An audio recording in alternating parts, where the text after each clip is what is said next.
Kalbıma sallım azari, kalmak kıyın kara mazari.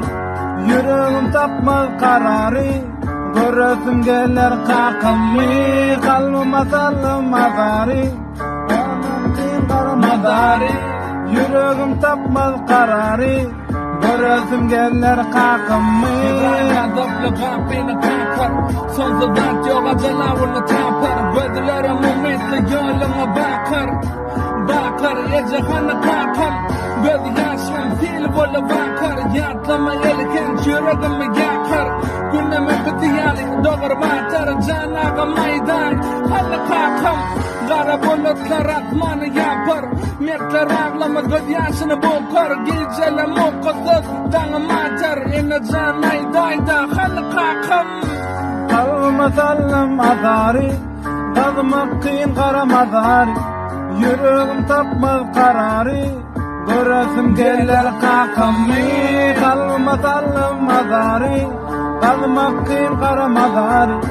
Yüreğim tapmaz kararı, göresim gelir kakımı.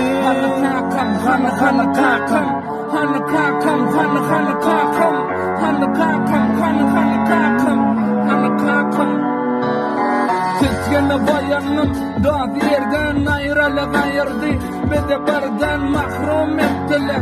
Beni şiirden kardeşten tapmalı nereden. Yatlama evreler beni yerden. Mocağı kattılar kara yerden. Bir hile yadım doygulı gerden. Ağlayanıken hatta nereden.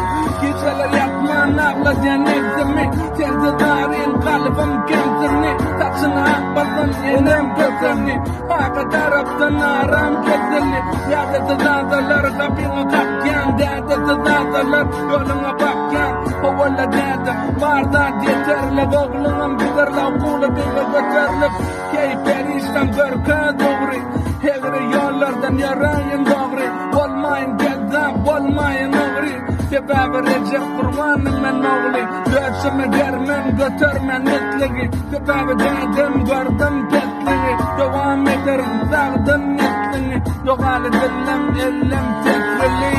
Kalbıma sallım azari, kalmak kıyın kara mazari. Yüreğim tapmaz kararı, göresim gelir kakımı. Kalbıma sallım azari, kalmak kıyın kara mazari. Yüreğim tapmaz kararı, göresim gelir kakımı. Kakım, kakım.